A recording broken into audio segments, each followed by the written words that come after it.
நம்முடைய தியானத்துக்காக हमारे ध्यान के लिए 1 கொரிந்தியர் 15வது அதிகாரம் पहला कोरिन्थियों का 15वां अध्याय 22வது வசனத்தை வாசிப்போம். 22वां वचन पढ़ेंगे. पहला कोरिन्थियों का 15वां अध्याय उसका 22वां वचन. ஆதாமுக்குள் எல்லாரும் மரிக்கிறது போல கிறிஸ்துவுக்குள் எல்லாரும் உயிர்ப்பிக்கப்படுவார்கள். और जैसे आदम में सब मरते हैं वैसे ही मसीह में सब जिलाए जाएंगे. இந்த அதிகாரம் முழுவதுமே உயிர்த்தெழுதலை பற்றியும் மறுவாழ்வை பற்றி எழுதியிருக்கிறது. और ये पूरे अध्याय के अंदर मर के जी उठने के बारे में कहा गया है. ஆனால் இதுல ரெண்டு முக்கியமான காரியம், ஒன்னு ஆதாம், ஒன்னு கிறிஸ்து. और इस पे दो मुख्य बात है, एक आदम और एक मसीहा. ஆதாமுக்கு உள்ள எல்லாருமே மரிக்கிறார்கள். आदम के अंदर सब लोग मर जाते हैं. அதே மனித வம்சம் மனிதர்களாகிய எல்லாருமே கிறிஸ்துக்குள்ளாக உயிர்ப்பிக்கப்படுவார்கள். और वही मसीहा के अंदर सब लोग फिर से जिलाए जाते हैं. முதலாவது எப்படி அந்த ஆதாமுக்குள்ளாக செத்து போயிருந்தாங்க, और कैसे लोग आदम के अंदर मर जाते हैं, கிறிஸ்துக்குள்ளாக எப்படி அவங்க உயிர்ப்பிக்கப்படுவாங்க, और कैसे मसीहा के अंदर जिलाए जाते हैं. ஆதியாகமம் उत्पत्ति 2வது அதிகாரத்துல 7வது வசனம் வாசிக்கலாம். दूसरा अध्याय के अंदर 7वां वचन पढ़ेंगे. उत्पत्ति का दूसरा अध्याय उसका 7वां वचन. அப்பொழுது அவர்கள் இருவருடைய கண்களும் திறக்கப்பட்டது. அவர்கள் தாங்கள் ஆதியாகமம் 2வது அதிகாரம் 7வது வசனம் வாசிக்கலாம். तब यहोवा परमेश्वर ने आदम को भूमि के मिट्टी से रचा और उसके नथनों में जीवन का श्वास फूंक दिया और आदम जीवित प्राणी बन गया. தேவனாகிய கர்த்தர் மனுஷனை பூமியின் மண்ணினாலே உருவாக்கி ஜீவ சுவாசத்தை அவன் நாசியிலே ஊதினார். மனுஷன் ஜீவாத்மாவானான். தேவன் மனிதனை எப்படி உருவாக்கி அவனுக்கு உயிர் கொடுக்கிறார், ஜீவன் கொடுக்கிறான்னு பார்க்கிறார். और प्रभु मनुष्य को कैसे जीवित प्राणी बनाता है करके हम देखते हैं. வேதாகமத்தில் பார்க்கும்போது எல்லாமே தேவன் பேசி தான் உருவாக்குகிறார். कलाम के अंदर सारे चीजों को प्रभु बातें कर करके सृष्टि किया है. அவருடைய வார்த்தையில தான் எல்லாமே சிருஷ்டிக்கப்பட்டது. और उसके वचन से ही सब कुछ बनाया गया. உண்டாக்கப்பட்டது எல்லாமே ஒரு தானாக உருவாகல, கர்த்தருடைய வார்த்தையை பேசினதுனால அது உருவானது. और जो बनाया गया है वो ऐसे ही नहीं आया, बल्कि प्रभु के शब्दों से सृष्टि किया गया. தேவன் ஒவ்வொரு காரியத்தையுமே வார்த்தையினால சொல்லி தான் உருவாக்கினார். और प्रभु हर बातों को जबान से कहकर उसकी रचना की. ஆனால் ஆதாமிய அப்படி அவர் ஒண்ணு பேசி உயிர்ப்பித்த மாதிரி தெரியல. लेकिन आदम को ऐसे बनाकर सृष्टि किया है नहीं मालूम नहीं पड़ता. அவனை தொடவே இல்ல, उसको छुआ ही नहीं. அவன்கிட்ட ஒண்ணு பேசல, காரணம் அவன்கிட்ட உயிர் இல்ல. और उसको बातें नहीं किया क्योंकि उसके अंदर जान नहीं थी. அது ஒரு மண்ணால செய்யப்பட்ட ஒரு உடம்பு தான் அப்படி கிடக்கு. और वो मिट्टी से बनाया गया शरीर वैसे पड़ा है. இப்போ அதுட்ட அவர் பேசல, उसके लिए उसने बातें नहीं की, இல்ல கிட்ட போய் தொடையும் செய்யல, या उसको पास में जाकर छुआ भी नहीं. பைபிள் சொல்லுகிறது அவர் குனிந்து அவர் என்ன செய்தாராம், அவனுடைய நாசியிலே ஊதினார். बाइबल कहती है कि वो वहां पर जाकर उसके सांस में फूंका. அவனுடைய நாசியிலே ஃபூன்னு ஊதுகிறார். और उसके नाक पर उसने वहां पर हवा से फूंका है. இப்போ மனிதன் ஜீவ ஆத்மாய் மாறினான். और मनुष्य जीवित प्राणी बन गया. அவர் வார்த்தையினால செய்யல, தன்னுடைய ஜீவனையே கொடுக்கிறார். और वो वचन से नहीं बल्कि अपने जीवन को दिया है. இப்பொழுது மனிதன் ஜீவ ஆத்மாவாக எழும்பி நிற்க அவன் படிட்டான். अब मनुष्य जीवित प्राणी बनकर खड़े रहने के लिए प्रभु ने मदद किया है. எழும்பி நின்றான், பேசுகிறான். और वो उठकर खड़ा हो गया और बातें करता है. இந்த அனுபவத்தை தேவன் அந்த மனிதனுக்கு கொடுத்திருப்பார். और कैसे ऐसे अनुभव को प्रभु ने मनुष्य को दिया है. உடனே முதலாவது அவன் தேவனை தான் பார்க்கிறான். और उठते ही वो पहले प्रभु को देखता है. அவனுடைய பார்வை ஆண்டவருக்கு மேல இருந்தது. और उसकी नजर प्रभु के ऊपर है. கர்த்தரும் கூட அவரே போலதான் அவனையும் சிருஷ்டித்தார். और प्रभु ने उसी के समान उसको भी बनाया. ஆகவே ரெண்டு பேருமே பார்க்கும்போது ஒருவரையொரு புரிந்து கொள்ள முடிந்தது. अब इसीलिए एक दूसरे को देखने के समय पर वो समझ सकते थे. பிதா, குமாரன், பரிசுத்த ஆவி. और पिता, पुत्र, पवित्र आत्मा.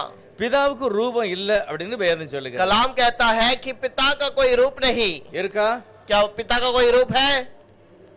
ஆதியாகம புஸ்தகத்துல இருந்து நம்ம ஒவ்வொரு புஸ்தகத்திலையும் பார்த்தாலும் வேதம் சொல்லுது தேவன் ஆவியாக இருக்கிறார். और हर एक पुस्तक में उत्पत्ति से देखते हैं प्रभु आत्मा है।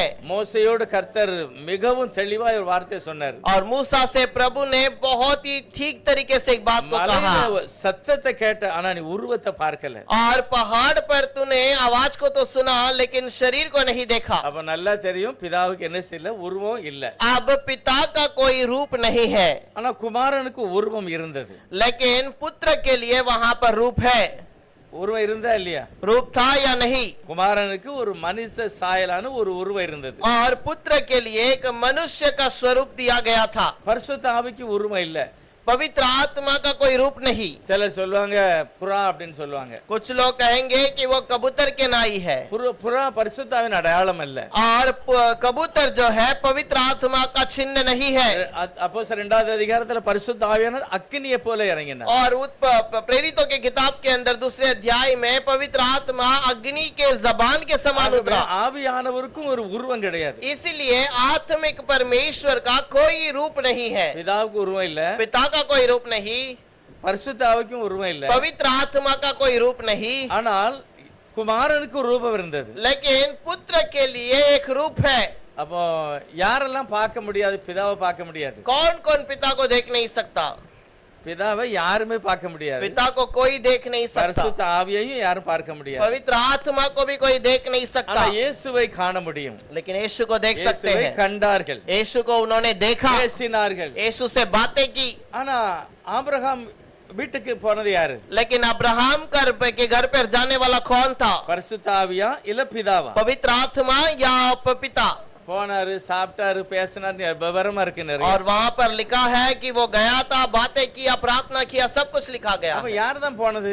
अब जाने वाला कौन था? நல்லா தெரியும் பிதா போயிருக்க முடியாது. और अच्छे से पता है पिता जा नहीं सकता, ஏன்னா அவருக்கு உருவம் கிடையாது, அவர் சாப்பிடவே முடியாது. ஆவியானவர் அண்ட சராசரத்தை நிரப்புகிறார். और वो आत्मा है, उसका कोई रूप नहीं, वो कुछ खा नहीं सकता, वो पूरे दुनिया में भरपूर है। அப்ப யார் தான் போயிருப்பா?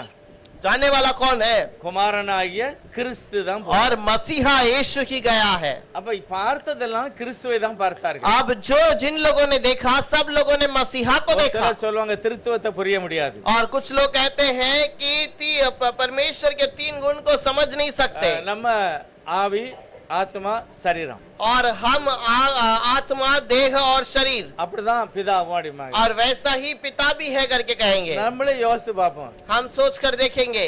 முதலாவது ஆவி. पहले आत्मा। நம்முடைய ஆவி யாரும் பார்க்க முடியுமா? क्या हमारे आत्मा को कोई देख सकता है? முடியாது.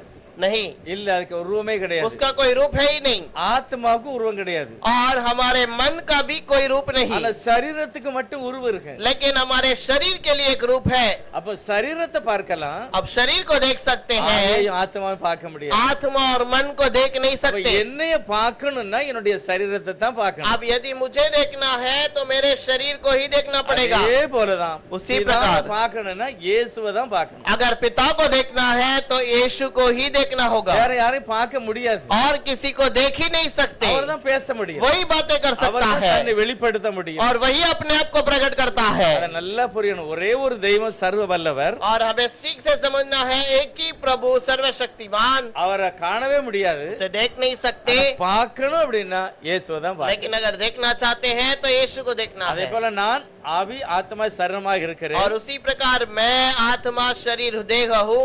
என்னையும் பார்க்கணும்னா என் உடம்ப தான் பார்க்கலாம். मुझे भी देखना है तो मेरे शरीर को ही देखना என்னுடைய पड़ेगा। ஆத்மாவை பார்க்க முடியாது, என்னுடைய ஆவியை பார்க்க मेरे முடியாது. आत्मा को भी नहीं देख सकते, मेरे शरीर को भी नहीं देख सकते। தேவன் தன்னை கிறிஸ்து மூலமாக வெளிப்படுத்தினார். मसीहा को प्रभु ने मसीहा को प्रभु ने यीशु को प्रभु ने मसीहा के रूप में प्रकट किया। கிறிஸ்து தான் ஆதாமை உருவாக்குனது.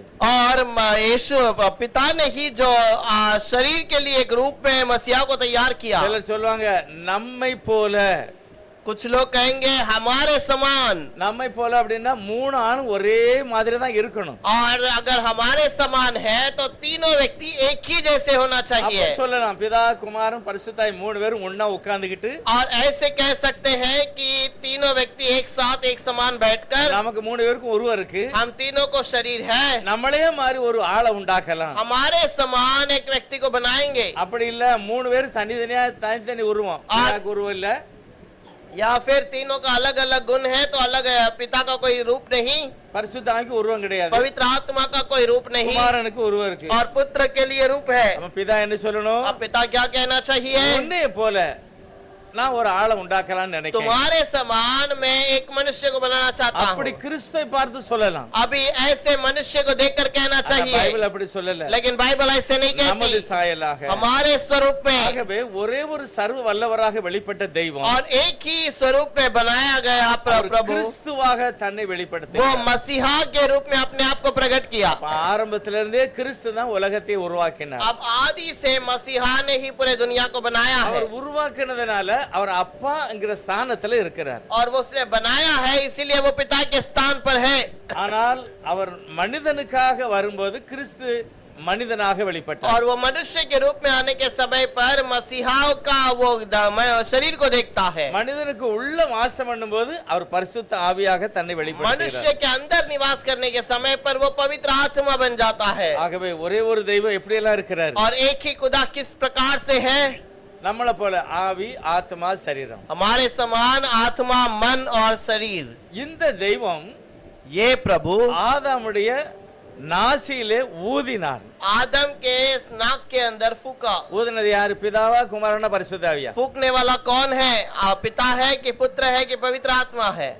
அவருக்கு உருவமே கிடையாது. उसका कोई रूप है ही नहीं। அது எப்படி நாசியில ஊதுவாரு? वो कैसे फूक सकता है? ஆகவே அவருக்கென்று ஒரு சரீரம் உண்டு, और उसी के लिए एक शरीर है, அதுதான் கிறிஸ்து. वही मसीहा है। இதுல குழப்பத்துக்கு சான்ஸே இல்ல. और वो उस पे गड़बड़ी के लिए कोई मौका है ही ஆக்க नहीं। ஒரு கடவுள், बनाने के लिए एक, அழிக்க ஒரு கடவுள், नाश करने के लिए एक, வாழ ஒரு கடவுள் அல்ல. और जीवित रखने के लिए खुदा, ऐसा नहीं। இந்துக்களுக்கு அப்படி இருக்கு. और हिंदुओं के लिए वैसा है। கல்விக்கு ஒரு கடவுள், और उनको शिक्षा के लिए खुदा, படிப்புக்கு ஒரு கடவுள், पढ़ाई के लिए खुदा, தாக்கத்து பலத்துக்கு ஒரு கடவுள், सामर्थ के लिए खुदा, வயலுக்கு ஒரு கடவுள், और खेत के लिए खुदा, பாதுகாப்புக்கு ஒரு கடவுள். सुरक्षा के लिए और एक खुदा। எல்லாத்துக்குமே தனித்தனியாக அவங்களுடைய உருவத்தை படைச்சு வச்சிருக்கிறார். हर एक के लिए अलग अलग कार्य के लिए उन्होंने बना के रखा ஆனால் है। ஆதியில சர்வத்தை உண்டாக்கின தெய்வம் लेकिन आदि में जिसने सब कुछ बनाया, நான் சர்வ வல்லமுள்ளவர், मैं सर्वशक्तिमान हूँ, என்னால செய்ய முடியாத காரியம் ஒன்றுமே இல்லை मुझसे அப்படின்னு. ऐसा कोई काम नहीं जो नहीं हो सकता। ஆகவே ஒரே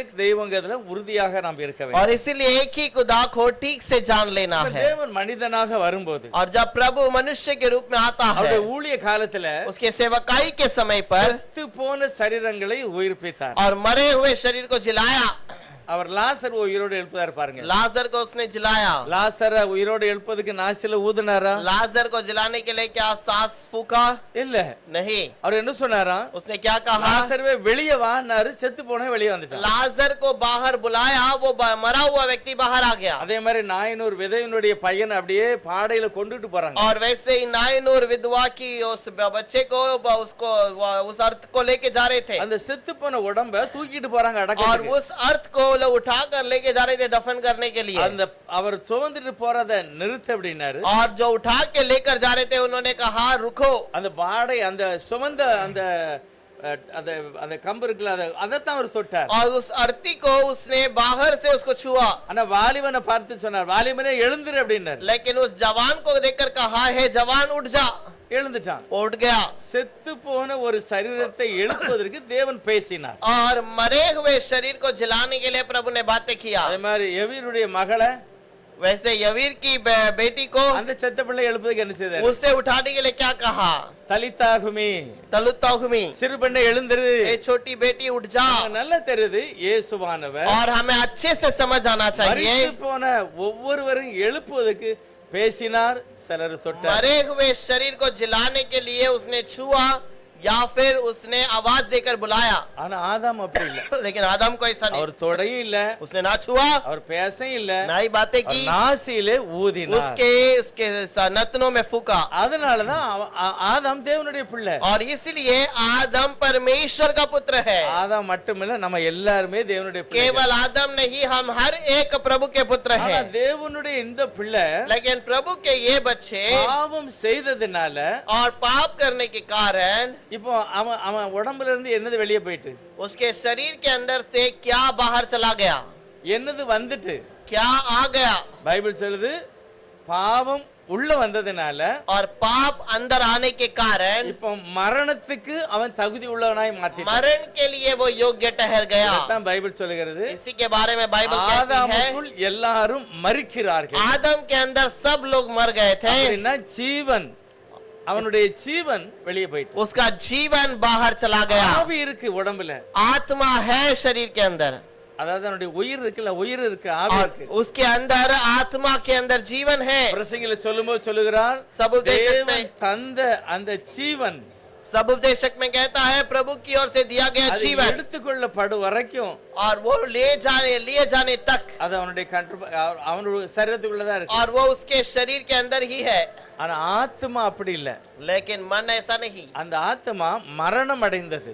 वो आत्मा जब मरण को அது देखा, செத்து போயிட்டு, वो मरण को जब देख लिया, ஆகவேதான் மரண சரீரத்தில் அது நடமாடுகிறது. और इसीलिए मरण के शरीर पर वो आता है। பைபிள்ல பவுல் அப்படிதான் சொல்லுகிறார். बाइबल के अंदर पौलुस कहता யார் है, இந்த மரண சரீரத்திலிருந்து என்னை விடுதலை ஆக்குவார்? कौन मुझे इस मरण के शरीर से छुटकारा देगा? அப்ப பாவம் வந்த உடனே என் சரீரத்துல ஏதோ ஒரு மாறுதல் நடந்துச்சு. और पाप आने के बाद मेरे शरीर में कुछ बदलावट हो गया। மனுஷன் செத்து போயிட்டான். मनुष्य मर जाता அப்போ है। கிறிஸ்துவுக்குள்ளாக உயிர்ப்பிக்கப்படுதுன்னா எப்படி? अब मसीहा के अंदर जिलाया जाना मतलब कैसे? இப்ப சாத்தானோட கொஞ்ச நேரம் பேசி இருக்கிறான். शैतान से थोड़े समय बातें किया, ஏவாள் பேசியிருக்கா. हवा ने बातें की, அவனுடைய வார்த்தைகளை அப்படியே போய் ஆதாம்கிட்ட அவள் சொன்னான். और उसके बातों को देखकर उसने आदम से कहा। சாத்தானுடைய செய்தி, शैतान का संदेश சாத்தானுடைய தவறான போதனை और शैतान का गलत उपदेश முழு குடும்பத்தையும் அழித்து விட்டது. और पूरे परिवार को नाश कर दिया। எல்லாருக்கும் மேலயும் பாவம் வந்தது. सबके ऊपर पाप आया, பாவத்தினால மரணமும் வந்தது. पाप के कारण मरण भी आ गया। இன்னும் நிறைய வித்தியாசமா போட்டிருக்கு. தேவன் மகிமை இழந்துட்டான். और भी बहुत सारी बातों के बारे में कहा गया। प्रभु ने महिमा को खो दिया, वो நிர்வாணமாக்கப்பட்டான். आदम वो नंगा हो गया, அவனுக்கு இருந்த பொறுப்பு, ஆசீர்வாதம் எல்லாமே இழந்துட்டான். और उसकी जिम्मेदारी, उसका आशीष सब कुछ खो दिया। நல்ல வாழ்க்கை அதையும் இழந்துட்டான். अच्छा जीवन था वो भी खो दिया। தேவனுடைய பிரசன்னம் இருக்கு பாருங்க, அதையும் அவன் இழந்துட்டான். प्रभु की प्रशंसा को खो दिया, ஜீவனும் அவன்கிட்ட இல்ல. और उसके अंदर जीवन भी नहीं நம்ம है। நல்லா புரியணும். அப்ப எப்பொழுது ஆதாம் வார்த்தையை மீறுகிறாரோ அப்பொழுதே அவன் செத்து போயிட்டான். अब जब आदम ने प्रभु के वचन को उल्लंघन किया, तभी उसने सब कुछ खो दिया। ஆனா உள்ள தேவன் ஊதி தான் அந்த ஜீவனை கொடுத்தாரு. अब प्रभु ने जो फूका हुआ श्वास अंदर है, அந்த அந்த ஊதின உடனே அவன் பிழைச்சுக்கிட்டான். और वो श्वास उसके अंदर के कारण वो बच गया। ஆவி வேற, ஜீவன் வேற. आत्मा अलग है, जीवन अलग है। இப்போ அவனுக்கு ஆவி இருக்கு, अब आत्मा तो ஆனா है, நித்திய ஜீவன் அவன்கிட்ட இல்ல. लेकिन नित्य जीवन उसके अंदर नहीं அது है, அப்படியே அவனை விட்டு வெளியே और போயிட்டான். वो उसके अंदर से बाहर चला இப்போ गया। இந்த ஜீவனை கொடுக்கத்தான் இயேசு மறுபடியும் வருகிறார். अब इस जीवन को देने के लिए प्रभु यीशु फिर से आता இயேசு है। எதனால வரார் கீழே? यीशु क्यों आता है फिर से? கொஞ்ச நேரம் ஆதாமும் ஏவாளும் சாத்தானுடைய செய்திக்கு கீழ்ப்படிஞ்சாங்க. और थोड़े समय तक आदम को और हवा जो प्रभु की आवाज को सुन रहे थे, அதனால அவன் செத்து போயிட்டான். और शैतान की आवाज को सुनने से वो मर गए, மகிமை படத்தை இழந்துட்டான். महिमा को खो दिया, தேவனுடைய பிரசன்னத்தை இழந்துட்டான். प्रभु की प्रशंसा को खो दिया, அவனுடைய மகிமையான துணியையும் அவன் இழந்துட்டான். और उसने महिमा के वस्त्र को भी खो दिया। இப்ப இயேசுநாதர் என்ன சொல்றாருன்னா, अब यीशु ने क्या कहा? நான் போய் வாபஸ் அவன்கிட்ட பேச போறேன். मैं जाकर फिर से उससे बातें करूंगा। அவன் கொஞ்ச நேரத்துல இவ்வளவு காரியத்தை இழந்துட்டான். थोड़े समय पे उसने इतने सारे बातों को खो दिया है। 3.5 வருஷம் நான் பேசுவேன். मैं 3.5 वर्ष बात करूंगा, அந்த ஜீவனை வாபஸ் அவன் பெற்றுக்கொள்வதற்காக வேண்டி என்னையே நான் ஜீவனை கொடுப்பேன். और वो जीवन को फिर से पाने के लिए मैं अपने जीवन को दूंगा। அந்த அவன் பேசின வார்த்தை, அந்த வார்த்தைக்கு பேதுரு சொல்கிறாரு, அழிவுக்குரிய வித்து. और वो जो बातें शैतान ने किया है वो नाश होने वाली बातें ஆனா हैं, இயேசுநாதருடைய வார்த்தை என்னது? लेकिन यीशु का वचन क्या है? பேதுரு புத்தகத்தில் எழுதார் பாருங்க. पत्रस की किताब में लिखता है, முதல் அத்தியாயம் पत्रस का पहला अध्याय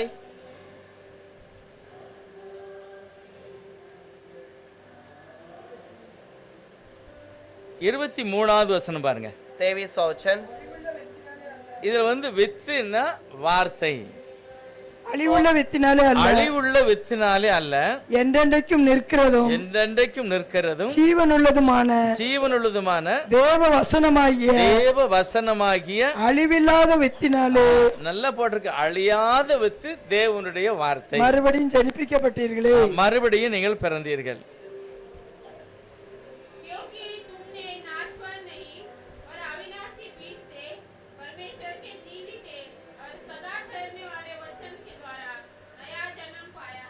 இப்ப நம்ம எல்லாரும் பார்க்கணும், சாத்தானுடைய ஒரு வார்த்தை ஒரு மனுஷனுடைய வாழ்க்கையில மரணம் வந்திருக்கு, மரணத்தினால பாவம் வந்துட்டு. अब शैतान के कारण, एक बातों के कारण मरण भी आ गया और उसके कारण वो उसकी आत्मा भी चली இதை गई எல்லாருமே ஏற்றுக்கொள்ளுதாங்க, இதை மறுக்க மாட்டாங்க. और इसको कोई सब लोग इनकार नहीं करते हैं, स्वीकार करते இப்ப हैं। சிருஷ்டிகரே கீழே வந்து பேசுறாரு, अब रचना करने वाला नीचे आके बातें करता है பேசி எழுதி நம்ம கையிலயும் கொடுத்துட்டு और போயிட்டாரு. बातें करके लिखकर हमारे हाथ में भी दे दिया। இயேசுவார நேர்ல பேசின வார்த்தையும் और यीशु ने सीधे से बातें करने वाली बातें உட்கார்ந்து பேசினார், நிறைய பேர்ட்ட பேசினார். और बहुतों से बैठकर उसने बातें किया, கடற்கரையில உட்கார்ந்து பேசினார், समंदर किनारे बातें की மலையில உட்கார்ந்து और பேசினார். पहाड़ पर बैठ के बातें किया। இந்த பிரசங்கத்துக்கும் उस प्रचार का இன்னைக்கு நம்ம கையில இருக்கல வேதாகமம், आज जो हमारे कलाम हाथ में है அவர் என்ன பேசினார் எழுதிருக்கல, और उसने क्या बातें किया करके जो लिखा है, இதுக்கும் அதுக்கும் ஒரு வேறுபாடும் கிடையாது. इसका और उसका कोई भेद नहीं। அன்னைக்கு நேர்ல உட்கார்ந்து பேசினார், उस दिन वो सामने बैठकर बातें किया இன்னைக்கு அதே வார்த்தையை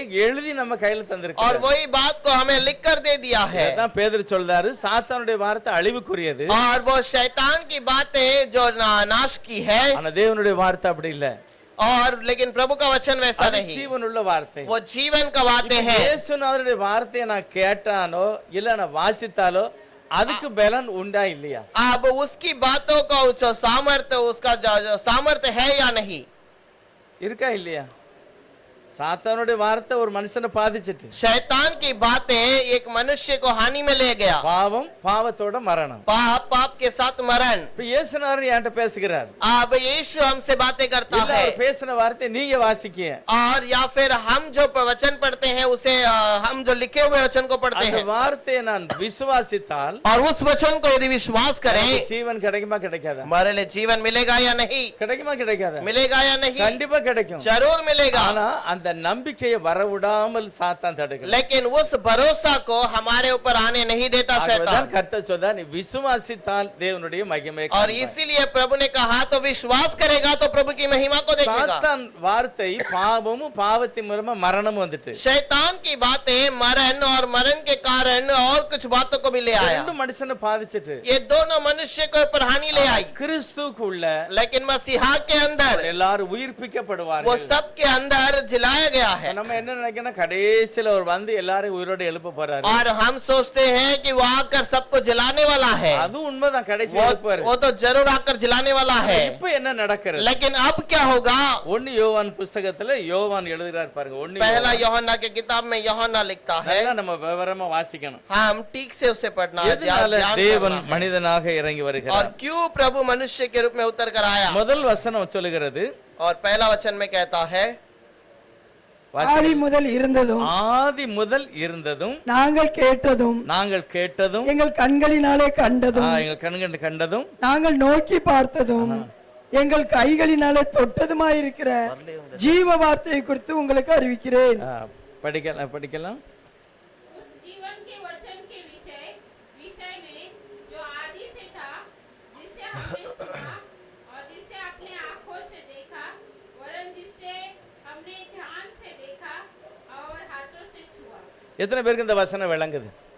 कितने लोग को ये वचन समझ आता யோவான் है? சொல்றாரு, यूहन्ना कहता है, ஆதி முதல் இருந்தது தேவன், आदि से रहने वाला प्रभु है நாங்கள் அவரை பற்றி கேள்விப்பட்டிருக்கிறோம். और हमने उसके बारे में सुना है। பிதான் ஒருவர் இருக்கிறாரு, पिता करके एक व्यक्ति है தேவன் ஒருவர் இருக்கிறாரு, और प्रभु करके एक है, அத நாங்க கேள்விப்பட்டோம். हमने उसके बारे में सुना। ஆனா இப்போ நாங்க அப்படியே பார்த்துட்டோம், எங்க கண்ணுல अब हमने अपने आंखों से उसे देख भी लिया, நாங்க தொட்டு வர பார்த்தோம். हमने छुआ भी है। அந்த ஜீவ வார்த்தையை பற்றி தான் நாங்க உங்ககிட்ட और பேசுறோம். उस जीवन के शब्दों के बारे में मैं कहता இப்ப हूँ। ஜீவ வார்த்தையை பேசுகிறாரா இயேசுவை பேசுகிறாரா? अब ये जीवन की बातों के बारे में क्या कहता है या यीशु के बारे में कहता है? யோவான் வார்த்தையை பத்தி சொல்றாரா இயேசுவை பத்தி சொல்றாரா? कि ये यूहन्ना वचन के बारे में कहता है कि यीशु के बारे में कहता வார்த்தை தான் है? இயேசு, இயேசு தான் வார்த்தை. और वचन ही यीशु है, यीशु ही शब्द है। அவர் இவ்வளவு தெளிவா சொல்றாரு, ஐயா பார்க்க முடியாத நாங்க கேள்விப்பட்டோம், और वो अनदेखे बातों को मैंने सुना है, நாங்க தொட்டு வர பார்த்துட்டோம். हमने छू कर भी देखा। இரண்டாவது வசனம் சொல்லுகிறது,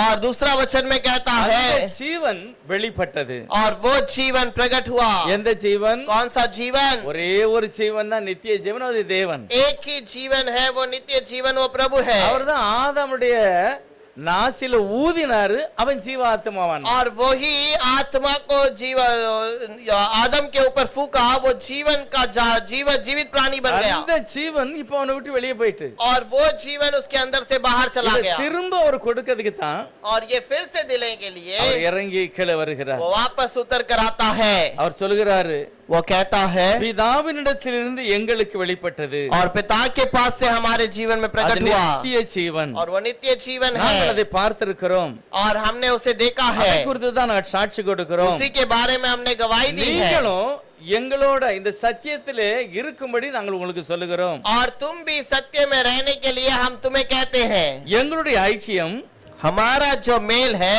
பிதா, पिता, குமாரன், पुत्र அவருடைய ஆவியானவரோடு நாங்கள் இருக்கிறோம். और उसके आत्मा के साथ हम रहते மூணாவது हैं। வசனம் வாசிக்கலாம். तीसरा वचन पढ़ेंगे। நீங்களும் எங்களோட ஐக்கியமுள்ளவர்களாகும்படி நாங்கள் கண்டும் கேட்டும் இருக்கிறதை உங்களுக்கு அறிவிக்கிறோம். எங்களுடைய ஐக்கியம் பிதாவோடும் அவருடைய குமாரனாகிய இயேசு கிறிஸ்துவோடும் இருக்கிறது. जो जो कुछ हमने देखा और सुना है उसका सुसमाचार तुम्हें भी देते हैं, इसलिए कि तुम भी हमारे साथ सहभागी हो और हमारी यह सहभागिता पिता के साथ और उसके पुत्र यीशु मसीह के साथ है।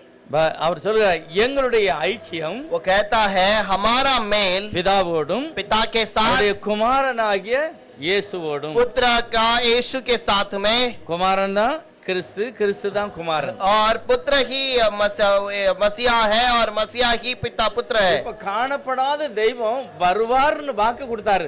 अब अंधे का खुदा आएगा करके वागदान दिया, நான் வந்து சாத்தானை தலையை நசுக்குவேன். मैं आकर शैतान के सिर को அது कुचलूंगा। நடந்துதா இல்லையா? और वो हुआ या नहीं? அது நடந்துட்டுங்கிறது தான் யோவான் வெளிப்படுத்துகிறார். और वो जब आते हुआ यही यूहन्ना प्रकट करता எங்களுடைய है। ஐக்கியம் பிதாவோடு மட்டுமல்ல கிறிஸ்துவோடு இருக்கிறது. और हमारा मेल केवल पिता के साथ नहीं बल्कि मसीहा के அவர் साथ भी है। காணப்படாதவரா இருந்து காணப்பட்டவரார். और वो अंधे का खुदा दिखाई दिया, நாங்க பார்த்த உண்மையிலேயே அவர் காணப்படாத தேவன் தான். और जरूर हमने जो सुना है वो खुदा जो अनदेखा खुदा वही அவர் है அவர் ஒளியாக और இருக்கிறார். वही उजियाला है, அவரிடத்துல இருட்டே கிடையாது. उसके पास कोई अंधकार नहीं। இது எல்லாம் இயேசுவானவர் தன்னை வெளிப்படுத்தி காண்பித்தார். और ये सारी बातें यीशु मसीह आपके अंदर अपने अंदर से प्रकट करके दिखाता அவருடைய है। அவருடைய பிரசங்கம், और उसकी जो प्रचार है, இயேசுவானுடைய பிரசங்கம், यीशु का जो प्रचार है அவருடைய நடவடை और उसका चाल चलन எல்லாமே தேவனுடைய அன்பாகவே வெளிப்பட்டார். और सारी बातें प्रभु का प्रेम के रूप में दिखाई दिया। அப்ப தேவனை ஒருவனும் ஒரு காலம் காணவில்லை. और प्रभु को कभी किसी ने नहीं देखा, அவருடைய மடியிலே மறைந்திருந்த और उसके जो शरीर पे जो छुप कर बैठा था குமாரனே பிதாவை வெளிப்படுத்தினார். और उसके अंदर से वो अपने आप को प्रकट किया है। ஆகவே இந்த வார்த்தை ஏற்றுக்கொண்டவர்கள் திரும்ப உயிர்ப்பிக்கப்படுவார்கள். और ये ऐसे बातों को सुनने वाले फिर से जिलाए जाएंगे, எல்லா கிறிஸ்தவங்களாம் சரி, कोई भी मसीहा का व्यक्ति क्यों न रहे। இயேசுவை தெய்வமாக ஏற்றுக்கொண்டார். यीशु को खुदा करके स्वीकारने वाले, அவருடைய ஜீவன் எப்படி திரும்ப வருகிறது? और उसका जीवन कैसे उसके पास वापस लौटा। முதலாவது ஜீவன் எப்படி வந்தது? पहले कैसे वापस जीवन आया था? ஊதுனாரு, उसने அவன் பிழைச்சுக்கிட்டான். उसने फूका, उसका जीवन उसको उसने पा लिया। இனிமையா ஒரு ஊதத்தான் செய்யணும். अब भी उसको फूकना है। யோவான் சுவிசேஷத்துல பாத்தீங்கன்னா 20வது அத்தியாயம் यूहन्ना का 20वां अध्याय, அவர் உயிரோட எழுந்த உடனே சீசர்களை பார்த்து ஒரு வார்த்தை சொல்லுகிறார். और वो जी उठने के बाद चेलों से एक बात को कहता है। 22வது வசனம், 22वां अध्याय, அவர்கள் மேல் ஊதி அவர்கள் மேல் ஊதி பரிசுத்த ஆவியை பெற்றுக்கொள்ளுங்கள். பரிசுத்த ஆவியை பெற்றுக்கொள்ளுங்கள் அப்படின்னு சொல்லுகிறார். और पवित्र आत्मा को पालो करके कहा। यह कहकर उसने उनसे उन पर फूंका और उनसे कहा, पवित्र आत्मा लो।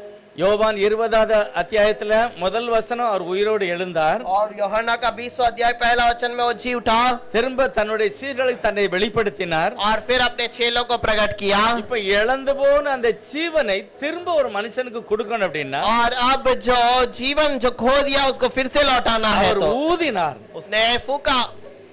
ஒரு மனுஷன் திரும்ப சென்னிப்பிக்கப்படுறதுக்கு என்ன செய்கிறாரு? एक व्यक्ति फिर से जलाए जाने के लिए क्या करना चाहिए? ஊதி பெற்றுக்கொள்ளுங்கள் அப்படின்னாரு. और उसने फूंक कर कहा कि पालो। அன்னைக்கு ஊதின உடனே அவன் ஜீவ ஆத்மாவாயிட்டான். और उस दिन फूंका तो जीवन का जीवित प्राणी बन गया। இங்க ஊதின உடனே ஒண்ணுமே நடக்கல. और यहाँ पर फूंकने के बाद कुछ न हुआ। ஏதாவது நடந்ததா? क्या हुआ? ஒண்ணும் நடக்கல. कुछ नहीं हुआ। ஆனால் அந்த நேரம் சரியான ஒரு சமயம் வரும்போது, और लेकिन समय सही आने के बाद, இரண்டாவது அதிகாரத்துல प्रेरितों का दूसरा अध्याय, அந்த ஊதின தேவனுடைய மகத்துவம் வெளிப்பட்டது. और फूंकने वाले उस खुदा का महत्व बातें प्रकट हुई। அங்க போட்டிருக்கு பலத்த காற்று அடிக்கிற முழக்கம். और वहाँ पर बहुत जोर से आने वाली आंधी। அன்றைக்கு ஒரே ஒரு மனுஷனுடைய நாசில उन ஊதினார். दिनों में केवल एक ही मनुष्य के नाक में फूंका।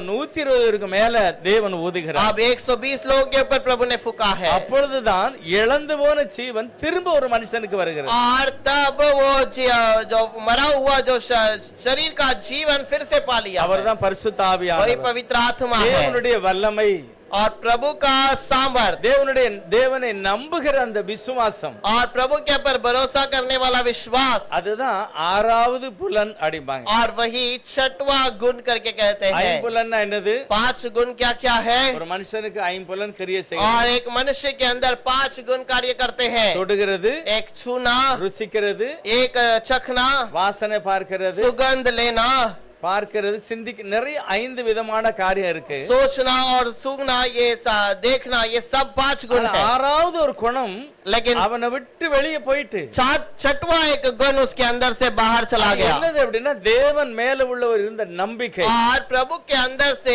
वो व्यक्ति बाहर चला அவர் गया। வைத்திருந்த விசுவாசம், उसके अंदर का विश्वास, எப்பொழுது பாவம் வந்ததோ மரணம் வந்ததோ அந்த ஃபெய்த் வெளியே போயிட்டு. और उसके अंदर जो विश्वास की बातें थी वो बाहर निकल गई। ஆனா எப்பொழுது வசனம் ஒரு மனுஷனுக்குள்ள வருகிறதோ, और वो उसके अंदर का वो विश्वास की बातें जब एक मन எப்பொழுது के अंदर आती தேவன் है, அவன் மேல ஊதுகிறாரோ, जब मनुष्य के ऊपर प्रभु उस हवा को फूंकता है, திரும்ப அந்த மனிதன் உயிர்ப்பிக்கப்படுகிறான். अब वो मनुष्य फिर से जलाया जाता है। அதுதான் தேவன் கொடுக்கிற மறுவாழ்வு. और वही प्रभु देने वाला पुनर्जीवन। இதுதான் தேவன் தன்னுடைய ஜனங்களை பார்த்து சொல்கிறாரு. और वही प्रभु फिर से कहता है। அன்றைக்கு ஆதாமுக்குள்ள எல்லாரும் மரித்தார்கள், आदम के अंदर सब लोग वहां पर मर गए थे। ஆனா கிறிஸ்துக்குள் உயிர்ப்பிக்கப்படுவார்கள். और वो मसीहा के अंदर सब जलाए जाएंगे। எப்பொழுது வசனத்தை ஒரு மனிதன் ஏற்றுக்கொண்டு உள்ளத்துல ஏற்றுக்கொள்ளும் போது, அதுதான் விசுவாசம். और मन में जब यीशु को एक व्यक्ति स्वीकार करता है, वही विश्वास நீங்க है। இயேசுவானவர் விசுவாசிக்கல, क्या आप यीशु को विश्वास करते हैं? நீங்க தேவனுடைய பிள்ளைகள். आप प्रभु के बच्चे அது हैं। எப்படி வந்தது? वो कैसे आया? தேவனுடைய இரக்கத்தினால், கிருபையினால வந்தது. प्रभु के अनुग्रह और दया से आया। அவருடைய சத்தம் கேட்கும்போது அது ஒரு மனுஷனுடைய வாழ்க்கையில் ஒரு விசுவாசத்தை கொண்டு வருகிறது. और वो आवाज सुनने के समय पर उसके अंदर वो विश्वास की बातें மெய் आती है। தெய்வத்துக்கு மேல ஒரு நம்பிக்கை, सच्चा खुदा के ऊपर एक भरोसा। ஆனா முழுமையான ஒரு விசுவாசம் வரல. और एक सच्चा बात वहां पर मनुष्य के ऊपर नहीं आया। முழுமையான விசுவாசம் வந்தா विश्वास, अगर परिपूर्ण विश्वास आता है, என்னெல்லாம் நடக்கும்? क्या क्या होगा? என்னெல்லாம் நடந்தது? क्या क्या होगा? பூட்டி இருந்த வீட்டுக்குள்ள இயேசுனார் வந்தார் பாருங்க. बंद कमरे के अंदर यीशु आ जाता है। அதே மாதிரி சீசர்கள் சிறைச்சாலை திறக்காமலே வெளியே போயிருக்காங்க. और वैसे ही बंदी गृह में रहने वाले चेले बिना बंदी गृह खुले बाहर निकल गए। அப்படிதான் போட்டிருக்கு. செயல் பத்திரமாய் பூட்டப்பட்டிருக்கிறது. और जहाँ बंदी गृह पूरा बंदी था, எல்லா காவலரும் காத்துக்கிட்டு இருக்காங்க. और सारे जो सिपाही वहां पर इंतजार कर रहे हैं, திறந்த பொழுது உள்ள யாரும் இல்ல. लेकिन खोलने के समय पर अंदर कोई नहीं। அதுதான் தேவன் ஒரு மகிமையான நம்பிக்கை और வைத்திருக்கிறார். वही प्रभु के अंदर एक महिमा का भरोसा है। அந்த விசுவாசம் நமக்கு எல்லாருக்கும் இருக்கு. वो विश्वास हम हर एक के ऊपर ஆனா है, அதை வாயினால சொல்ல முடியல, लेकिन उसे मुंह से कबूल करना அதை है, ஏற்றுக்கொள்ள முடியல. उसे स्वीकार नहीं कर காரணம், पाते, அவனுடைய தவறான ஒரு போதனை எல்லாரும் உள்ளுக்குள்ளேயும் உறுதியா இருக்கு. क्योंकि उसका गलत उपदेश उस सारे मनुष्य के अंदर आ அந்த चुका है। மரண உபதேசம், वो मरण का उपदेश, பிசாசு கொடுத்த அந்த தவறான ஒரு வார்த்தை, और शैतान देने वाला वो गलत बातें, அது எல்லாருக்கும் மேல பாவத்தையும் பாவத்து மூலமா மரணம் கொண்டு வந்திருக்கு. और वो सबके ऊपर पाप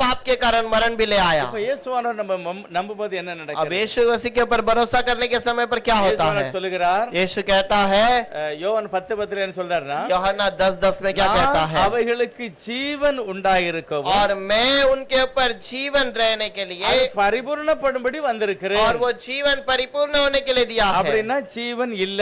और इसका मतलब जीवन नहीं। ஐயோ, ஆரம்பத்துல ஜீவன் கொடுத்தாரு. और आरंभ में उसने जीवन दिया। எப்பொழுது பாவம் பாவத்தின் மூலமா மரணம் வந்ததோ और जैसे पाप के कारण मरण आया அப்பொழுது அந்த ஜீவன் வெளியே போயிட்டு, और तब वो जीवन बाहर चला गया। இயேசுதான் அந்த ஜீவனை கொடுத்தாரு. यीशु ने ही वो जीवन दिया, அவரே அந்த ஜீவனை திரும்பவும் கொடுக்க வந்திருக்கார். और वही जीवन को दोबारा लौटाने के लिए आया। நமக்கு ஜீவனை கொடுத்தது யாரு? वो जीवन देने वाला कौन है? யார் ஜீவனை ஊதுனாங்களோ जिसने जीवन को फूका, அதே தேவன் திரும்பவும் ஊதுகிறார். और वही प्रभु फिर से फूकता है, திரும்பவும் அந்த ஆசீர்வாதத்தை மனிதரால் பெற்றுக்கொள்ள முடியும். और वही बात को फिर से वो आशीष को मनुष्य पा सकता ஆண்டவருடைய है। இரத்தத்தினால கழுவப்பட்டவர்கள் பாக்கியவான்கள். इसलिए प्रभु के वचन से जो आत्मा को पाते वो धन्य है। நம்ம நம்பினாலும் நம்பட்டாலும் அந்த விசுவாசம் நமக்குள்ள வந்துட்டு, भरोसा करे या नहीं भी करे, वो विश्वास हमारे अंदर आ நம்ம चुका। சுற்றில் ஒரு தேவ பிரசன்னம் இருக்கும். हमारे चारों ओर प्रभु की एक प्रशंसा है। நாம் இருக்கிற வீட்டுக்குள்ள ஒரு பெரிய ஆசீர்வாதம் हम இருக்கு. रहने वाले घर पे एक आशीष है।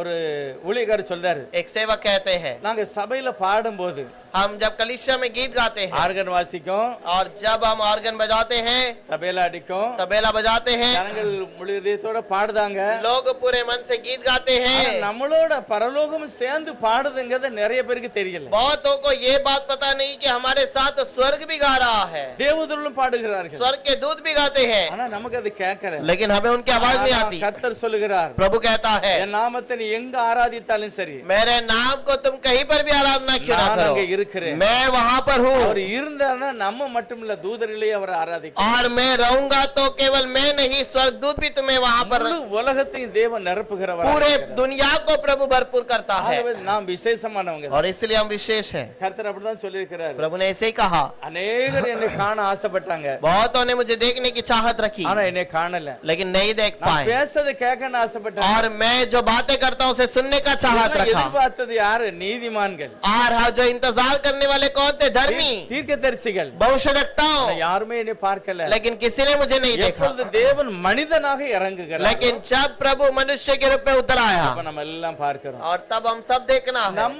எப்படி இயேசு அடையாளம் கண்டோம்? कैसे हमने प्रभु को पहचान लिया, எப்படி கண்டோம்? कैसे पहचान लिया? அது உங்களை நான் தான் இயேசுன்னு உங்களுக்கு சொன்னாரா? क्या यीशु ने आके आपसे कहा कि मैं ही यीशु हूँ, उसको विश्वास कर? இல்ல. இப்ப இயேசுவை நம்ம எங்க பாக்குறோம்? अब हम यीशु को कहाँ देखते हैं? இயேசுவை எங்கே காணலாம் அப்படின்னு ஒரு ஆள் பாடுதார். यीशु को कहाँ देखेंगे करके एक व्यक्ति गीत गाता है। செழிப்பான மலையில போய் தேடனே காணல, क्या फलदारी पर्वत के ऊपर देखा, वहाँ पर नहीं मिला। கடல்ல போய் தேடனே கிடைக்கல, समुद्र में जाके ढूंढा, नहीं मिला। ஆகாயத்துல பார்த்தேன் கிடைக்கல, आकाश में देखा, नहीं मिला। ரொம்ப சோர்வாயிட்டேன், बहुत निराश हुआ, ஆனா அழுதேன். लेकिन रोया। ஆவியானவர் என்னை கண்ணை திறன்னு சொன்னாரு. आत्मिक प्रभु अपने आंखों को खोलकर मुझसे कहा, ஆனால் அவருடைய வார்த்தையில நான் இயேசுவை பார்த்தேன். और मैंने वचन के अंदर यीशु को देखा। அப்ப நம்ம இயேசு எங்க தான் பார்த்திருக்கிறோம்? और हमने यीशु को कहाँ पर देखा? சுத்த வேதத்துல தான் பார்த்திருக்கிறோம். केवल पवित्र कलाम में ही देखा है। பைபிள் சொல்லுகிறது, நாங்கள் தரிசித்து நடக்கவில்லை, और हम दर्शन पाकर नहीं चलते, நாங்க பார்த்துட்டு அதுக்கு பிறகு நம்பல, और हमने देखकर भरोसा नहीं किया, விசுவாசித்து நடக்கிறோம். हम विश्वास पर चलते हैं। 2 கொரிந்தியர் 5வது அதிகாரத்துல இந்த வசனம் இருக்கிறது. दूसरे कोरिन्थियों के 5वें अध्याय पर यह वचन है।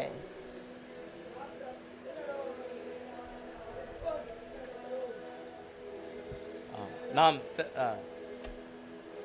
யாரு சொல்றது? பவுல் சொல்லுகிறார் விசுவாசிகளை பார்த்து, ये कौन? पौलुस कहता है विश्वासियों को देखकर, நாங்க ஒண்ணும் இயேசுவானவரை பார்த்த பிறகுதான் நம்பல, हम यीशु को देखने के बाद भरोसा नहीं किए। பவுல் சொன்னா, நான் பார்க்கவே இல்ல, मैं तो देखा ही नहीं, ஆனால் எனக்கு ஒரு தரிசனம் கொடுத்தாரு. लेकिन उसने मुझे दर्शन दिया। நமக்கு தரிசனம் கொடுக்கல, हमें तो दर्शन नहीं நம்ம मिला, வார்த்தையில வசனத்திலிருந்து தன்னை வெளிப்படுத்துகிறார். और हमने उसके वचन से उसको समझ लिया। இந்த சான்ஸ் எப்படி கிடைக்கும் அப்படின்னா, ये मौका कैसे मिला है? ஏதேன் தோட்டத்துல एदेन बगीचे के अंदर ஆதாம் சிருஷ்டிக்கப்பட்ட பிறகு आदम रचना किए जाने के बाद ஆதாமுக்கு ஒரு மணவாட்டி அவர் கொண்டு வருகிறார். आदम एक दुल्हन के समान वो ले आता है। எப்படி கொண்டு வருகிறார்? कैसे ले आया? ஆதாம் பாவம் செய்யாத காலத்துல आदम ने जब पाप नहीं किया था, அப்பொழுதுதான் அவனுக்கு ஒரு மணவாட்டியாக ஒரு மனைவியை கொண்டு வருகிறார். और तब उसको दुल्हन के रूप में एक स्त्री को ले आता है। அதுக்கு பிறகு இவர்கள் அந்த சோதனைக்குள்ள போறாங்க. और उसके बाद वो एक परीक्षा में जाता है। யாரு? ஆதாமும் ஏவாளும். आदम और हवा। ஆண்டவர் சொல்லிட்டு போறாரு, प्रभु कहता है, இந்த தோட்டத்துல எல்லாத்தையும் நீங்க சாப்பிடலாம், और ये एक बगीचे में तुम सब खा सकते हो, ஆனா அந்த தோட்டத்தை நீங்க காக்க வேண்டும். लेकिन ये बगीचे को तुम्हें संभालना है அந்த மரத்தினுடைய பழத்தை நீங்க சாப்பிடக்கூடாது. और उस पेड़ के फल को तुम्हें नहीं खाना இந்த है। சோதனையில और ये परीक्षा में ரெண்டு பேருமே தோற்று போனார்கள். दोनों हार गए தேவ பிரசன்னத்தை இழந்துட்டாங்க. और प्रभु की प्रशंसा को खो दिया। இப்போ இந்த குடும்பத்தை திரும்ப தேவன் எப்படி ஒன்று சேர்க்க முடியும்? अब प्रभु कैसे इस परिवार को फिर से மனுக்குலத்தை தேவன் திரும்ப பரலோகத்துக்கு எப்படி கொண்டு போக முடியும்? मनुष्य को फिर से प्रभु स्वर्ग में कैसे ले जाएगा? அப்படி யோசித்து பார்க்கணும். आपको सोच कर देखना। தோட்டத்தை விட்டு விரட்டிட்டாரு. बगीचे से भगा दिया இப்போ இவனை திரும்ப உள்ள எப்படி கொண்டு வர முடியும்? कि फिर से उसको बगीचे के अंदर कैसे ले आएगा? இல்ல அவர் இருக்கிற பரலோகத்துக்கு எப்படி தான் கூட்டிட்டு போக वो முடியும்? रहने वाले स्वर्ग में कैसे ले जाएगा? அதனால தான் इसीलिए இயேசுவானவர் மனிதனாக இறங்கி வருகிறார். यीशु मसीह मनुष्य के रूप में उतर कर आया அப்ப அவர் சபையை பார்த்து அல்லது ஜனங்களை பார்த்து என்ன சொல்றாருன்னா சபை.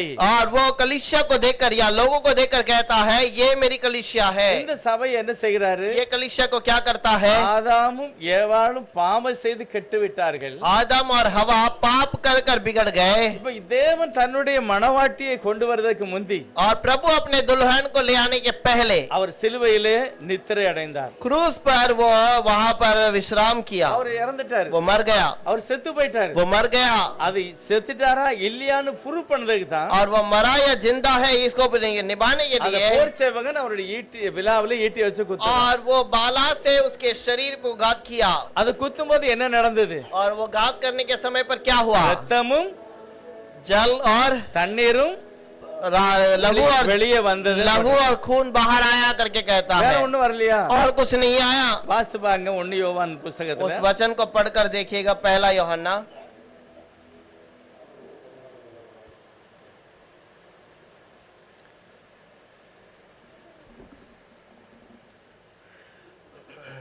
ஒன்னு யோவான் புஸ்தகம் 5வது அதிகாரம் पहला यूहन्ना 5वां अध्याय 4ல இருந்து வாசிக்கணும். முதலாவது நீங்க கவனிங்க, நான் வாசிக்கேன் பாருங்க. मैं आप सुनिएगा मैं पढ़ता हूँ 5வது அதிகாரத்துல 4வது வசனம். पहला अध्याय का 5वां पहला यूहन्ना தேவனால் 5 பிறந்தது எல்லாம் உலகத்தை ஜெயிக்கும். क्योंकि जो परमेश्वर से उत्पन्न हुआ है वह संसार पर जय प्राप्त करता है। தேவனால் பிறப்பது எப்படி?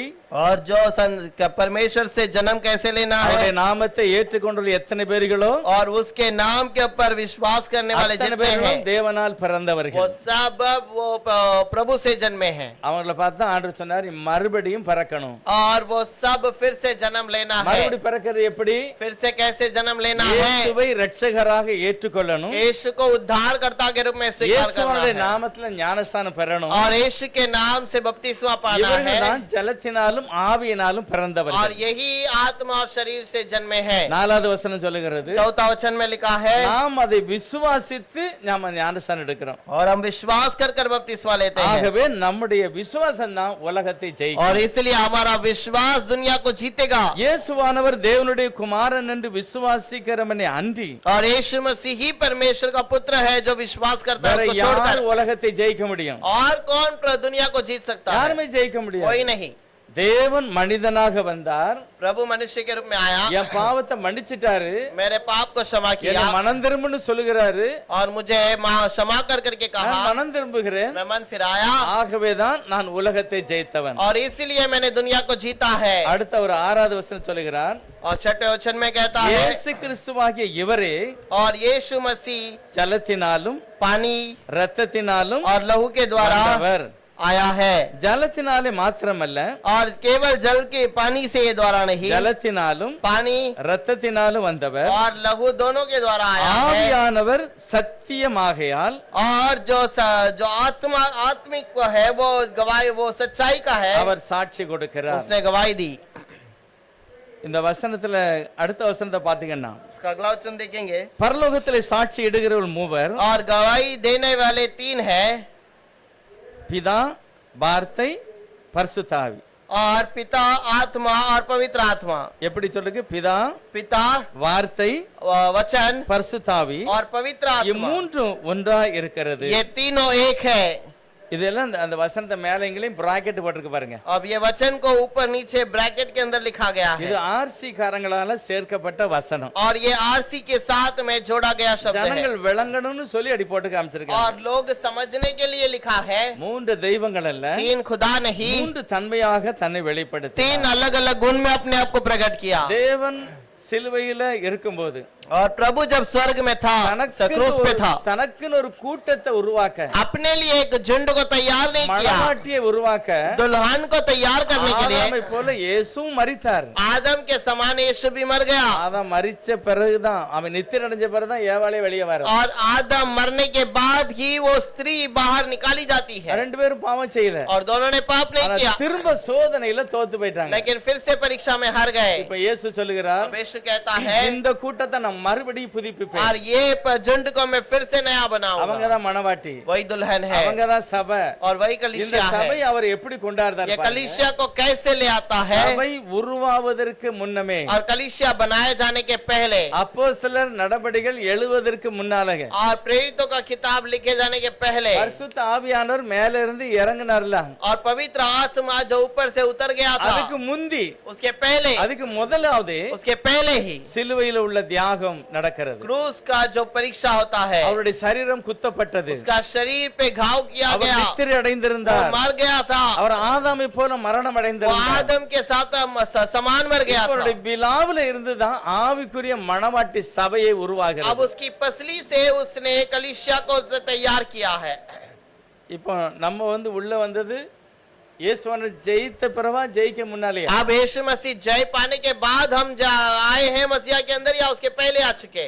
சபை உருவாக்கப்பட்டது இயேசுவானவருடைய ஜெயம் பெற்ற பிறகு, यीशु मसीह के जय पाने के बाद, பலிக்காக பாவத்துக்காக தன்னை பலி செலுத்தப்பட்ட பிறகு, पाप के लिए जैसे अपने आप को बलि किया वैसे ही, ஆகவே சபைக்காக அவர் தன்னையே தியாகமாக ஒப்பு और கொடுத்தார். इसलिए मसीहा अपने आप को अपने अर्पण किया है। ஆகவே தேவனுடைய சபை மரணம் மேற்கொள்ளாது. और इसलिए जो पवित्र आत्मा की जो कलीसिया है उसको मरण पार न कर पाएगा, கிறிஸ்துவுக்குள்ள और ये உயிர்ப்பிக்கப்படுவார்கள். मसीहा के अंदर जिलाए जाएंगे। இவர் உயிருள்ளவர்கள், ये जीवित हैं இவர்களுக்கு திரும்ப ஜீவனை கொடுக்கத்தான் இயேசு இந்த உலகத்துல और வருகிறார். इनको फिर से जीवन देने के लिए यीशु क्रूस पर आया। 7வது அதிகாரம் யோவான்ல சொல்லுகிறாரு, யோவான்னா का 3रा अध्याय, என்னிடத்தில் விசுவாசமாய் இருக்கிறவனுக்கு நித்திய ஜீவன் நதி கிடைக்கும். और यीशु कहता है मेरे साथ सच्चाई में रहने वाले को नित्य जीवन मिलेगा। யோவான் 7:38ல யோவான்னா 7:48 வேத வாக்கியம் சொல்லுகிறபடி பைபிள் சொல்லுது, வேத வாக்கியம் சொல்லுகிறபடி, என்னிடத்தில் விசுவாசமாய் இருக்கிறவன் எனக்கு எவனோ இயேசுவானவரிடத்துல விசுவாசமா இருக்கிறவன் அவன் உள்ளத்திலிருந்து ஜீவ தண்ணீர் உள்ள நதிகள் ஓடும் என்றார். இருதயத்திலே இந்த காரியத்தை உண்டாக்குகிறார். और उसके मन में ऐसे बातों को रखता है, அதுதான் பரிசுத்த ஆவியானுடைய நடத்துதல். और ये पवित्र आत्मा का चाल चलन அவர் है। சொல்றாரு, இப்போ அது கிடைக்காது. और अब नहीं मिलेगा। எப்ப கிடைக்கும்? कब मिलेगा? அடுத்த வசனம் சொல்லுகிறது, अगला वचन में कहता है 39. தம்மை விசுவாசிக்கிறவர்கள் ஆ. அடைய போகிற ஆவியை குறித்து இப்படி சொன்னார். இயேசு இன்னும் மகிமைப்படாது இருந்தபடியால் பரிசுத்த ஆவி இன்னும் அருளப்படவில்லை.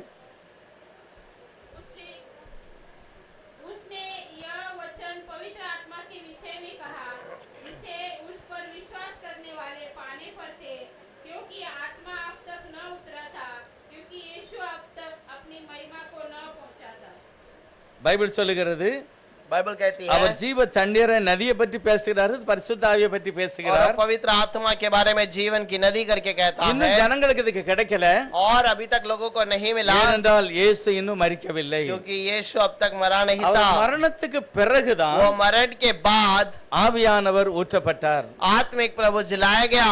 ஆகவே அந்த மரணத்துக்கு பிறகுதான் தேவனுடைய மார்க்கம் புறஜாதிகளிடத்தில் வருகிறது. और मरण के बाद ही प्रभु का उस कार्य वहां पर आता है, தேவனுடைய சபை எழுப்பப்படுகிறது. और प्रभु का कलीसिया वहां पर प्रकट होता है। இதுக்கு உதாரணமா தான் சொல்றாங்க, ஒரு குழந்தை பிறக்கும் போது, और इसीलिए उदाहरण में कहते हैं बच्चा जन्म होने के समय पर, இந்த யோவான்ல எழுதிருக்கு பாருங்க, जैसा यूहन्ना में लिखा है, முதலாவது தண்ணீர் வெளிப்படுகிறது, पहले जल प्रकट होता है, இரண்டாவது ரத்தம் வருகிறது, उसके बाद लहू बहता है, மூணாவது உயிர் உள்ள ஒரு குழந்தை और பிறக்கிறது. उसके बाद जीवित एक बच्चा पैदा होता है। இயேசு சிலுவையில மரித்தார், यीशु क्रूस पर मर गया था, அங்க என்ன வந்தது? ஜலமும் ரத்தமும் வந்தது. वहाँ पर जल और लहू आया। மூன்றாவது தேவனுடைய சபை ஸ்தாபிக்கப்படுகிறது, तीसरा प्रभु का कलीसिया बनाया गया, அவரை நம்புகிறவர்கள் கூட்டப்படுகிறார்கள். और उसके ऊपर भरोसा करने वाले इकट्ठे किए गए। இப்ப ஆண்டவரே நம்மளை பார்த்து கேட்கிறாரு, अब प्रभु हमें देखकर कहता है, கொஞ்ச நேரம் சாத்தான் பேசினா முழு குடும்பமே அழிஞ்சு போச்சு, और थोड़ा समय शैतान ने बात किया, पूरा संतान को उसने नाश कर दिया। நீ பிறந்ததுல இருந்து இது வரைக்கும் உன்கிட்ட பேசிக்கிட்டே இருக்கேன், யா நீ அழிஞ்சு போயிருவியா? जो जन्म से अब तक तेरे से बातें कर रहा हूँ, क्या तू न मर என் जाएगा? வார்த்தைக்கு வேல்யூ இல்லையா? क्या मेरा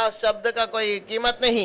என் வார்த்தைக்கு ஜீவன் கிடையாதா? क्या मेरे शब्द का कोई कीमत नहीं? என்னை நம்புகிற பிள்ளைகள் அழிஞ்சிருவாங்களா? और क्या मेरे पर भरोसा करने वाले मर जाएंगे? நிச்சயமா அழிய முடியாது. नहीं मरेंगे, காரணம் क्योंकि இந்த மணவாட்டி சபையை அவர் உருவாக்க முந்தியே தன்னுடைய ஜீவனை கொடுத்தார். और इस कलीसिया को तैयार करने के पहले ही उसने अपने जीवन को छोड़ दिया, அவர் தன்னுடைய ஜீவனையே கொடுத்து சபையை ஸ்தாபிக்கிறார். और उसने अपने जीवन को देकर कलीसिया को बनाया है। அப்போஸ்தலர் நடவடிக்கைகள் சொல்லுது, தேவன் தன்னுடைய சொந்த இரத்தத்தினாலே சபையை உருவாக்குகிறார். प्रेरितों की किताब में कहता है, प्रभु अपने खुद के लहू से कलीसिया को बनाया है। அதனாலதான் ஆண்டவரே சொல்லுகிறார், நான் தான் ஜீவாப்பம். इसीलिए प्रभु कहता है, मैं ही जीवन की रोटी हूँ। ராபோஜனத்தை பேசும்போது என்ன சொல்லுகிறாரு? प्रभु वचन में बातें करने के समय पर क्या என்னுடைய कहता है? சரீரத்தை நீ புசிக்கலன்னா உனக்கு ஜீவனே கிடையாது. और मेरे रोटी को यदि तू नहीं खाता है तो तुझे जीवन है ही नहीं। என்னுடைய ரத்தத்தை நீ பானம் பண்ணலனாலும் உனக்கு ஜீவன் और கிடையாது. मेरे वचन को तो अगर रोटी को खाता नहीं है तो भी तेरे अंदर जीवन नहीं। என்னுடைய ரத்தத்தையும் என்னுடைய சரீரத்தையும் புசிக்கிறவனை கடைசி நாளிலே நான் எழுப்புவேன். मेरे लहू को और मेरे रोटी को खाने वाले को मैं आखिरी दिन में उठाऊंगा। ஜீவன் எப்ப வருது? जीवन कब आता है? இயேசுவை நான் ஏற்றுக்கொள்ளும் போது, और यीशु को हम स्वीकार करने के समय पर, भरोसा करने के समय பாவங்களை पर, அறிக்கை செய்யும் போது, पाप को अर्पण करने के समय पर இருள் வெளியே போகிறது, பரிசுத்தம் உள்ளே வருகிறது. अंधकार बाहर चला जाता है, पवित्र आत्मा अंदर आ जाता है। ஏதேல என்ன நடந்தது? एदे में क्या हुआ? ஆதாம் பாவம் செய்த உடனே आदम ने पाप करने के बाद பாவம் வந்தது, பாவத்து கூட என்னது வந்தது? மரணமும் வந்தது. पाप आया और पाप के साथ में मरण भी आया। ஆனால் இயேசுவானவரை ஏற்றுக்கொள்ளும் போது और यीशु मसीह को स्वीकार करने के बाद என்ன வருகிறது? क्या आता है? பரிசுத்த வார்த்தை, பரிசுத்த ஆவியானவர் வருகிறார், पवित्र आत्मा के रूप में आता है। அதுக்கப்புறம் ஒரு ஜீவனும் வருகிறது. उसके बाद एक जीवन भी आता है। தேவன் தன்னுடைய ஜீவனையே கொடுத்திருக்கிறார். परमेश्वर ने अपने जीवन को भी दिया है, அதுதான் நித்திய ஜீவன். और वही नित्य जीवन है। தேவனே நமக்கு அதை தந்திருக்கிறார். प्रभु ने खुद हमें इस बातों को दिया है। இந்த இடத்துல தான் தேவன் தன்னுடைய வெற்றியை வெளிப்படுத்துகிறார். इसी जगह पर प्रभु अपने जय को बताता है। என்னை நம்புகிறவர்கள் மரிப்பதில்லை, ஜெயம் பெறுவார்கள். और मेरे पर भरोसा करने वाले मरेंगे नहीं, जय पाएंगे। உதாரணம் என்ன சொல்றாரு? उदाहरण के लिए क्या कहता है? ஏதேன்ல கொஞ்ச நேரம் சாத்தானுடைய சத்தம் கேட்டவன் செத்து போயிட்டான். और एदेन में थोड़े समय के लिए शब्द सुनने वाला मर गया, என்னுடைய சத்தத்தை கேட்கிறவங்க என்னென்றைக்கும் மறியாமல் இருப்பார்கள். लेकिन मेरे शब्द को सुनने वाला कभी नहीं मरता हुआ ஒரு रहेगा, நாள் மறிப்பதில்லை. कभी भी नहीं मरेगा। ரோமர் 5வது அதிகாரத்துல रोमियो का किताब 5वां अध्याय, தேவன் கொடுக்கிற ஒரு அந்த மகிமையை பற்றி அருமையாக பவுல் சொல்லுகிறார். प्रभु की उस महिमा के बारे में पौलुस कहता है, எது ஜெயம் பெறும்? क्या जय पाएगा எதுக்கு பலன் ரொம்ப இருக்கு? और किसके लिए सामर्थ है? அவர் சொல்றாரு பாருங்க, 5வது அதிகாரம் 12வது வசனம். 5वां अध्याय का 12वां वचन, இப்படியாக ஒரே மனுஷனாலே பாவமும் பாவத்தினாலே மரணமும் உலகத்தில் பிரவேசித்தது போலவும் எல்லா மனுஷரும் பாவம் செய்தபடியால் மரணம் எல்லாருக்கும் வந்தது போலவும் இதுவும் ஆயிற்று. எதுவும் ஆயிட்டு? எப்படி எல்லாரும் இந்திய படைக इसीलिए जैसा एक मनुष्य के द्वारा पाप जगत में आया और पाप के द्वारा मृत्यु आई और इसी रीति से मृत्यु सब मनुष्य में फैल गई क्योंकि सबने पाप किया। எல்லாரும் பாவம் செய்ததுனால எல்லாருக்கும் மரணம் வந்தது. सब पाप करने के कारण सबके ऊपर पाप आ गया। எல்லாரும் விசுவாசித்தால் எல்லாரும் ஜீவனை अब பெறுவார்கள். सब विश्वास करेंगे तो सब लोग जीवन पाएंगे। 10வது வசனத்துல கடைசியில் சொல்றது, நாம் அவருடைய ஜீவனாலே ரட்சிக்கப்படுவது எவ்வளவு நிச்சயம். 10 वचन में लिखता है, हम उसके वचन के द्वारा जीवन पाएंगे, कितना निश्चय की बात है। 15வது வசனம், 15वां वचन, ஆனாலும் மீறுதலின் பலன் கிருபை. और क्यों भी व्यवस्था के अधीन चलना वो उसका अनुग्रह के अधीन है। கிருபை ஆனாலும் மீறுதலின் பலன் கிருபை வரத்தின் பலனுக்கு ஒப்பானதல்ல. எப்படி எனில் ஒருவனுடைய மீறுதலினாலே அநேகர் மரித்திருக்க தேவனுடைய கிருபையும் இயேசு கிறிஸ்து என்னும் ஒரே மனுஷனுடைய கிருபையினாலே வரும் ஈவும் அநேகர் மேல் அதிகமாய் பெருகியிருக்கிறது. पर जैसा अपराध की दशा है वैसे अनुग्रह के वरदान की नहीं, क्योंकि जब एक मनुष्य अपराध से बहुत लोग मरे तो परमेश्वर का अनुग्रह और उसका जो दान एक मनुष्य के अर्थात यीशु मसीह के अनुग्रह से हुआ, वो இப்போ लोगों पर अवश्य ही अधिकारी से हुआ। இப்போ இயேசுவனை நம்மளை பார்த்து கேட்காரு, यीशु हमें देखकर कहता ஒரு है பக்கம் மீறுதல், ஒரு பக்கம் கிருபை. एक जगह पर व्यवस्था का पालन उल्लंघन करना और दूसरी जगह पर अनुग्रह है। சாத்தான் மூலமா மீறுதல் வருகிறது. शैतान के कारण उल्लंघन करना आ நான் जाता கிருபை है, தாரேன். लेकिन मैं अनुग्रह இல்ல, देता हूं। அவன் ஜெயம் பெறுவானா இல்ல நான் ஜெயம் वो பெறுவேனா? जय पाएगा या मैं जय पाऊंगा? யார் ஜெயம் பெறுறது? कौन जय पाएगा? கிருபை தான் ஜெயம் பெறும். अनुग्रह जय पाएगा। தேவன் தான் அது கிருபையாக நமக்கு அதை தருகிறார். प्रभु यीशु हमें खुद अनुग्रह के रूप में देता है எல்லாரையும் மரணம் ஆண்டது போல எல்லாருக்கும் ஜீவன் கிடைப்பதும் நிச்சயம். और सबको जैसे एक अनुग्रह का ऊपर राज्य होता है, उसी प्रकार अनुग्रह के कारण दया मिलता है। அன்றையும் ஒரே மனுஷனுடைய கீழ்ப்படியாமையினாலே அநேகர் பாவியாக்கப்பட்டார்கள். एक ही मनुष्य की आज्ञा नहीं मानने के कारण सब लोग पापी ठहरे।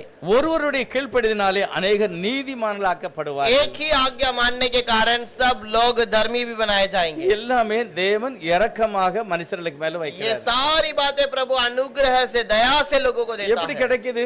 कैसा मिलता है? ஆண்டவரை நம்புகிற அந்த விசுவாசத்துல. प्रभु को भरोसा करने वाली बातें। ஆதலால் इसलिए பாவ மரணத்துக்கு அந்த கடைசி வசன வாசிக்கலாம். आखिरी वचन पढ़ेंगे 21। ஆதலால் பாவ மரணத்துக்கு ஏதுவாக ஆண்டு கொண்டது போல கிருபையானது நம்முடைய கர்த்தராகிய இயேசு கிறிஸ்துவின் மூலமாய் நீதியினாலே நித்திய ஜீவனுக்கு ஏதுவாக ஆண்டு கொண்டது. कि जैसे पाप ने मृत्यु खरीदते हुए राज्य किया, वैसे ही हमारे प्रभु यीशु मसीह के द्वारा अनुग्रह भी अनंत जीवन के लिए धर्मी ठहराते हुए ரெண்டு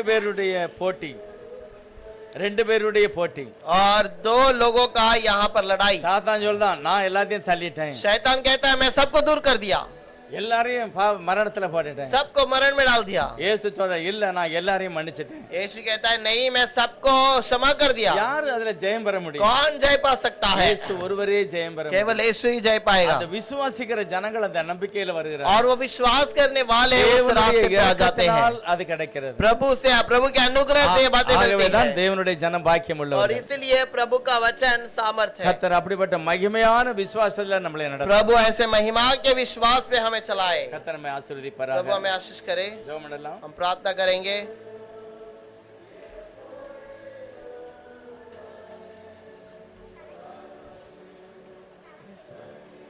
ஜெபம் பண்ணலாம். நல்லவரே உம்மை ஸ்தோத்திரிக்கிறோம். अच्छे प्रभु धन्यवाद।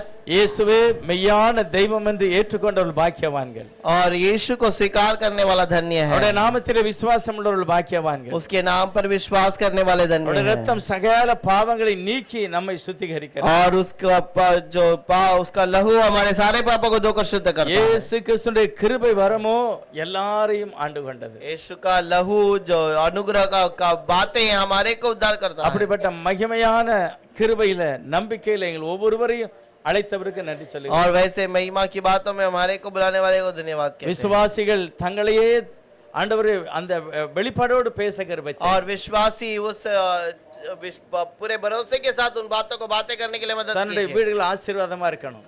और वो अपने घर पे आशीषित रहे। குடும்பங்கள் ஆசீர்வாதமா परिवार இருக்கணும். आशीषित பிள்ளைகள் रहे। ஆசீர்வாதமா बच्चे இருக்கணும். आशीषित रहे। காரணம் தேவனுடைய ரத்தத்தை சிந்தி சம்பாதித்த தேவனுடைய சபை. क्योंकि प्रभु अपने लोगों को जो लहू का बहाकर कलिसिया जीता है, அது மரணத்தை ஜெயித்தது. वो मरण को जीता है। சாத்தானுடைய பிடியிலிருந்து ஜனங்களை शैतान விடுதலையாக்கினது. के बंधन से लोगों को छुटकारा दिया है। விடுவிக்கப்பட்ட ஜனங்கள் छुटकारा पाए हुए लोग हैं। வெற்றியோடு வாழ கிருபை செய்யும். जय के साथ जीवन बिताने के लिए मदद வார்த்தையிலே कीजिए। அவர்கள் எழும்பி பிரகாசிக்க உதவி और செய்யும். वचन को फिर से वो उठकर खड़े रहने के लिए मदद சீசர்களைப் कीजिए। போல, चेलों के समान, ஆதி அப்போஸ்தலரைப் போல प्रेरितों के समान எல்லாவற்றிலும் ஜெயம் பெற உதவி செய்யும். सारे चीजों में जय पाने के लिए मदद எதெல்லாம் कीजिए। குறைவா இருக்கிறதோ जो भी कमी घटी है, இயேசுவனுடைய நாமத்தினால் அவர்கள் சிருஷ்டிக்கப்படணும், यीशु के नाम से वो बनाया जाना அவர்கள் चाहिए, புதுப்பிக்கப்படணும், वो नए किए जाने चाहिए, பலவீனங்கள் மாறணும். இயேசுவின் सारा நாமத்தில் सामर्थ की कमजोर यीशु के नाम से दूर हो நித்திய जाए। ஜீவனை கர்த்தர் கொடுங்க. नित्य जीवन प्रभु आप दीजिए, ஒவ்வொருவரையும் அப்படி மகிமையால் நிரப்புவீர். हर एक को वैसे आप महिमा से भर दीजिए, வியாதிகளை பார்த்து நாங்கள் பேச வேண்டும். और बीमार को देखकर हमें बातें करना है। இயேசுவின் நாமத்தினால அந்த வியாதி அந்த சரீரத்தை வெளியேற வேண்டும். यीशु के नाम से वो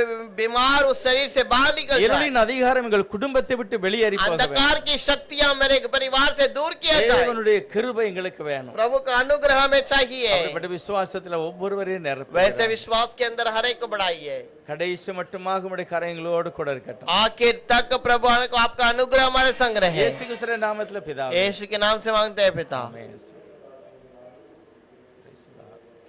நம்ம எல்லாரும் இந்த ஒரு பாட்டு பாட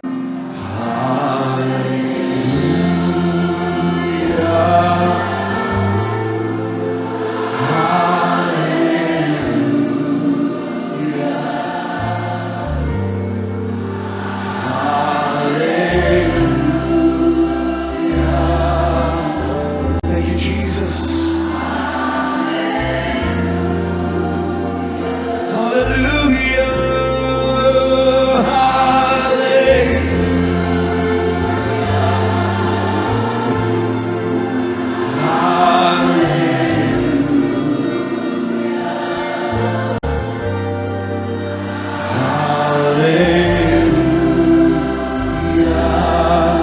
Hallelujah. Come on, let's sing. Thank you, Jesus. Thank you, Jesus.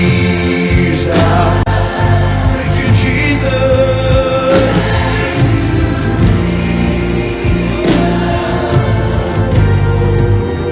Thank you, Jesus.